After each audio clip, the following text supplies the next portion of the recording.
पहले जीवन जीना बहुत कठिन समझा जाता था। आज के युग में जीवन जीना बहुत आसान हो गया है। आज पहले हमारे भारत का क्षेत्रफल काफ़ी बड़ा था। पहले भारत, पाकिस्तान, ईरान, बांग्लादेश, भूटान और अफगानिस्तान था। आज के युग पहले यातायात के साधन बहुत कम हुआ करते थे, परेशानियां काफी। हेलो एवरीवन, कैसी हो? और एक ब्लॉग में स्वागत है। आज हम बताएंगे आज से 1000 साल पहले हमारा भारत कैसा हुआ करता था। उस वक्त ना कोई टेक्नोलॉजी थी, ना कोई संसाधन थे। जो आदमी अपनी हेल्प किस तरीके से किया करता था और अपनी मेहनत, संघर्ष और दिन प्रतिदिन काम कर अपने कामकाज को पूरा किया करता था। हम आधुनिक भारत के लोग हैं जो विश्व की छठी सबसे बड़ी इकोनॉमी बन गया है। तो आइए इस ब्लॉग को स्टार्ट करते हैं और दिखाते हैं आज से 1000 साल पहले हमारा भारत कैसे हुआ करता था। हम आधुनिक भारत के लोग हैं जो विश्व की छठी सबसे बड़ी इकोनॉमी बन गई है। टेक्नोलॉजी के मामले में आज काफी उन्नत है। यह संचार के साधन, यातायात के साधन किसी बड़े देश के बराबर है। हमारे देश में मोबाइल फोन होता है जिसमें किसी भी विषय के कुछ ही सेकंड में किसी भी विषय के बारे में कुछ भी जान सकते हैं। होता है वहाँ पल भर में तय कर लेते हैं और हवाई जहाज या ट्रेन के माध्यम से हम कुछ ही घंटों में उस स्थान पर पहुँच जाते हैं जहाँ हमें जाना होता है और कुछ ही घंटों में हम वापस भी आ जाते हैं जहाँ से हम लोग अपना सफर तय करते हैं। इतनी सुविधाएं हमारे पास है, लेकिन किसी भी सुविधा से हमें दूर रखा जाएगा हम बिल्कुल बेचैन हो उठते हैं। और हम ऐसे जमाने में लोग इस प्रकार रहते होंगे जब ये सब कुछ उपलब्धि नहीं थी। सोचिए 1000 साल पहले का भारत कैसा हुआ करता था। कैसे लोग रोजमर्रा की जिंदगी आने वाली चुनौतियों से निपटते होंगे। अंत तक जरूर देखें। आज हम भारत को देखते हैं तो हमें लगता जरूर है एरिया में काफी बड़ा देश है, लेकिन 1000 साल पहले का भारत इससे कई गुना विशाल था। बीते भारत में विभाजन के कई तंत्र रहे हैं जो बहुत मुश्किलपूर्ण था, जिसके चलते भारत के कई महत्वपूर्ण इलाके अलग हो गए और आज एक अलग देश की पहचान बनाकर दुनिया में अस्तित्व में है, जो देश भारत से अलग हो। लेकिन 1000 साल पहले ऐसा नहीं था। पहले के भारत का मतलब था भारत, पाकिस्तान, बांग्लादेश, म्यांमार, अफगानिस्तान और बांग्लादेश, ये सभी देश मिलकर एक भारत का निर्माण किया करते थे। भारत देश क्षेत्रफल की दृष्टि से उस समय बहुत ही विशाल था।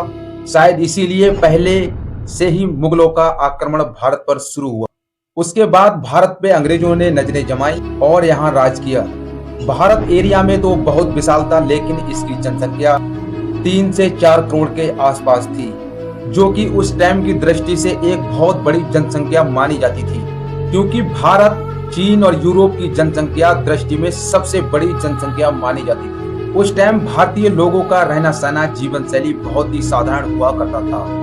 आम काल में भारतीय 150 से 200 फीट 200 किलोमीटर के एरिया में ही घूम फिर पाता था। इसकी मुख्य वजह यह थी उस टाइम में यातायात का साधन या तो मुख्य साधन घोड़ा था या फिर बैलगाड़ी हुआ करती थी। हम जान सकते हैं इन दोनों माध्यम से बहुत ही लंबी दूरी तय करना बहुत ही मुश्किल काम था।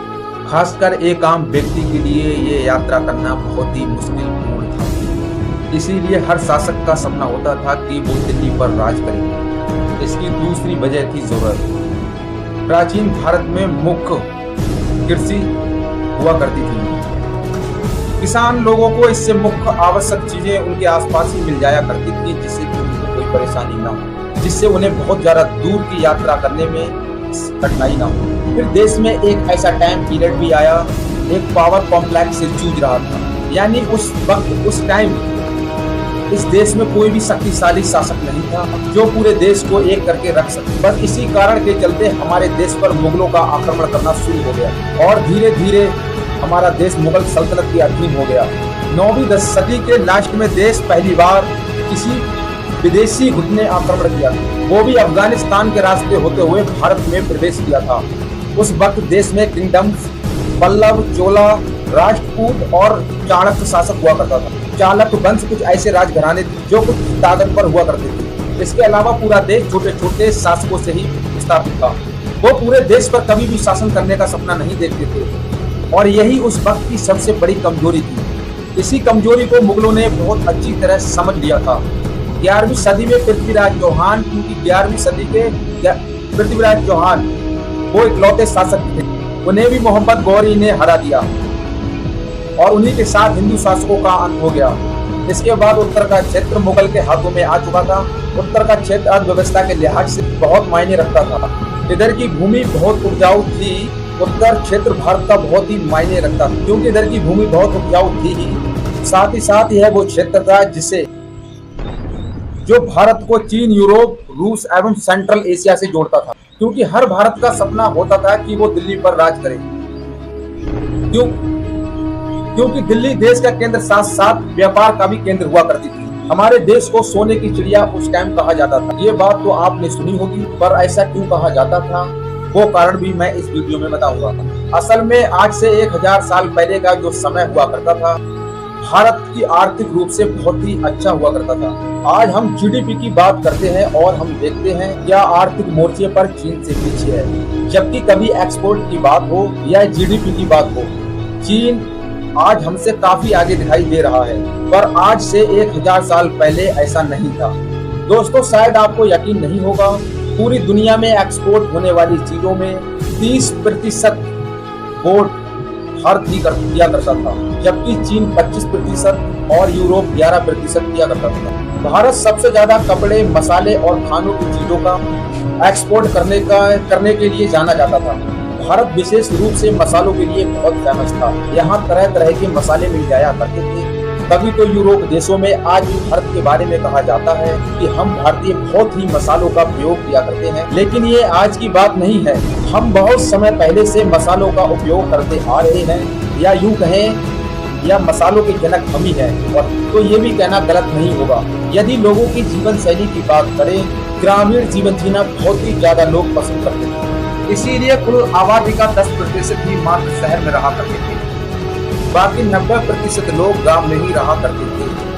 गांव की जीवन शैली बहुत ही सरल थी। अधिकतर लोग कृषि ही किया करते थे। इसीलिए हर गांव में पानी की व्यवस्था करना बहुत ही आवश्यक होता था।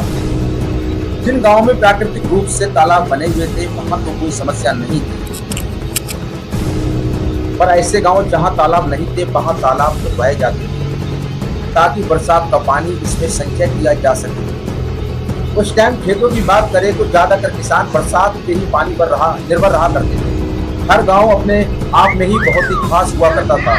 उस जमाने में शायद ही कुछ ऐसे गांव रहे हो जिसमें मंदिर ना हो, बाकी हर गांव में मंदिर हुआ करते थे। 1000 साल पहले भी बाजार हुआ करते थे, लेकिन वो बाजार आज की तरह आधुनिक नहीं हुआ करते थे। उसमें बस कुछ जरूरत की चीजें ही मिला करती थी। लोग दुकान भी लगाते थे, लेकिन उन दुकानों में अधिकतर कपड़े, खाने के सामान, इत्र, मसाले, भोजन पूजा की सामग्री हुआ करती थी। उस जमाने में मुद्रा का भी चलन हुआ करता था। सामान खरीदने के बदले मुद्रा दिया करते थे, लेकिन ऐसा नहीं था कि मुद्रा नहीं है तो सामान नहीं खरीदा करते थे। ऐसा उस जमाने में नहीं हुआ करता। मुद्रा की जगह कुछ और भी सामान देकर चीजों को खरीदा जा सकता था। जैसे कपड़े खरीदने के लिए गेहूं, फल के बदले चावल इत्यादि देकर भी लोग सामान खरीद लिया करते थे। दोस्तों, उस वक्त न्याय व्यवस्था पंचों के हाथ में हुआ करती थी। वैसे तो हर गांव राजा के अधीन हुआ करता था, पर हर एक समस्या गांव की राजा तक नहीं पहुंचा करती थी। उसका निराकरण गांव में ही किया जाता था और वो पंचों के द्वारा किया जाता था। पंच आम तौर पर वही व्यक्ति बनते थे जिनका गाँव में कुछ रुतबा हुआ करता था। दोस्तों, उस टाइम में बहुत ही कम रोजगार के साधन हुआ करते थे।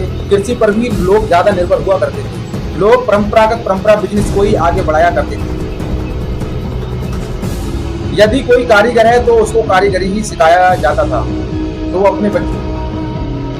आई होप ये वीडियो अगर अच्छा लगा हो तो लाइक करना, नए हो मेरे चैनल को सब्सक्राइब करना। ऐसे ही मिलते हैं किसी नेक्स्ट ब्लॉग में।